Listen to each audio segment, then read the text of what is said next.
살인, 곧 사람이 다른 사람의 생명을 해치는 행위는 모든 사회 모든 문화권에서 엄하게 금지하고 중죄로 처벌을 받습니다. 그래서 살인하지 못한다는 십계명은 지극히 당연한 것이고 특별히 다른 해석이 필요한 계명이 아니죠. 그러나 만약 우리가 살인의 이유와 형태를 자세히 살핀다면 문제는 그렇게 단순하지 않다는 것을 곧 알 수 있습니다.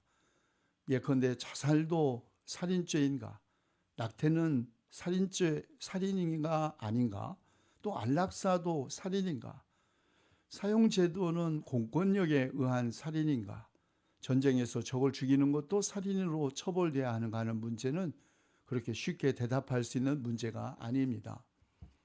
그러므로 우리는 살인하지 못한다는 십계명을 일반화하거나 보편적으로 적용하기가 어려운 것입니다.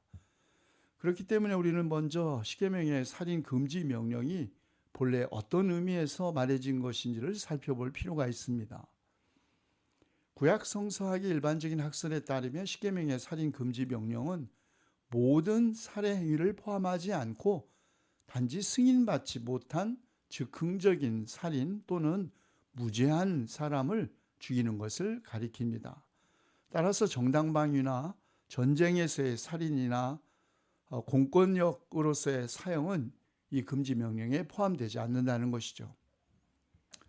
히브리어는 합법적인 재판을 통해 선고된 사형의 집행과 또 전쟁에서 적을 죽이는 행위를 의미할 때 각각 다른 표현들을 사용하는 것도 이것을 뒷받침합니다. 합법적인 사형의 경우에는 죽이다라는 단어를 사용하는 데 반해 전쟁에서의 살해는 쳐 죽이다라는 표현을 쓰는 것이 그것이죠.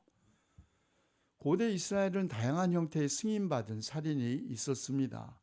홧김에 일부러 이웃을 죽인 사람, 또 사람을 받는 버릇이 있는 소가 사람을 죽였을 때는 그 소는 물론 그 소의 소유자도 함께 죽여야 했고, 또 안식일을 더럽히는 사람, 또 자기 자식을 몰렉 신에게 제물로 바친 사람, 혹은 짐승과 교접한 남자, 혹은 창녀짓을 한 제사장의 딸, 주의 이름을 모독하는 사람, 쇠붙이나 돌로 사람을 쳐서 죽인 살인자, 같은 결례를 유기하여 노예로 부리거나 판 사람 등은 반드시 사형에 처하는 것이 이스라엘의 법이었습니다.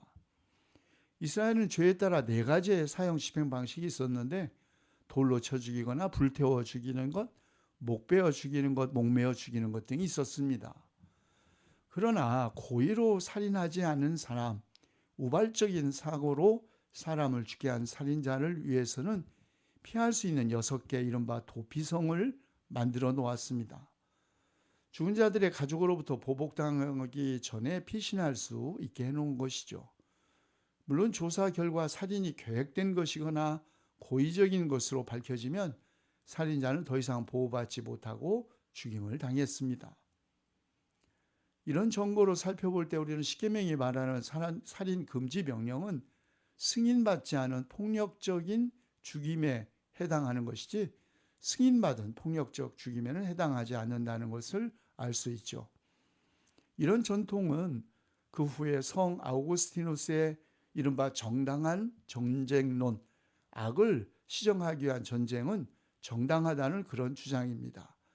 어거스틴의 정당한 전쟁론으로 발전했고 중세 스콜라 신학자였던 토마스 아퀴나스는 전쟁이 평화를 조성하는 좋은 길일 수도 있다고 주장했습니다. 또 칼뱅은 불의한 전쟁을 일으키는 사람들을 죽이는 것은 하나님의 심판이라고 가르쳤죠. 말틴 루터도 군인들의 직무가 어떻게 선을 보호하고 부인들과 아이들 또 재산, 명예, 평화를 지키고 보존하는지를 생각할 때 이런 행위가 값지고 신성한 것임을 깨닫게 된다고 말했습니다. 오늘날에도 개인적 차원의 살인을 금하지만 공권력에 의한 살인, 예컨대 사형 제도라든지 전쟁이라는 특수한 상황 등에서는 이런 살인을 수용하는 입장을 취하는 그리스도인들도 있습니다. 그러나 어떤 형태의 살인이든 그것이 공권력에 의한 형벌이건 합법적인 전쟁이건 결코 용납될 수 없다고 또 특히 하나님의 이름으로 행해지는 살인은 절대로 일어나서는 안 된다고 주장하는 그리스도인들도 있죠. 이들은 동생 아벨을 죽인 가인에게조차 자비를 베푸시어 그에게 표를 찍어주셔서 어느 누가 그를 만나더라도 그를 죽이지 못하게 하신 창세기의 하나님, 그리고 예수님의 가르침을 그 근거로 주장합니다. 예수님은 사람들에게 이렇게 말씀하셨죠. 옛사람들에게 말하기를 살인하지 말라. 누구든지 살인하는 사람은 재판을 받아야 할 것이다 한 것을 너희는 들었다. 그러나 나는 너희에게 말한다. 자기 형제나 자매에게 성내는 사람은 누구나 심판을 받는다. 자기 형제나 자매에게 얼간이라고 말하는 사람, 누구나 공의에 불려갈 것이고, 또 바보라고 말하는 사람은 지옥불 속에 던져질 것이다.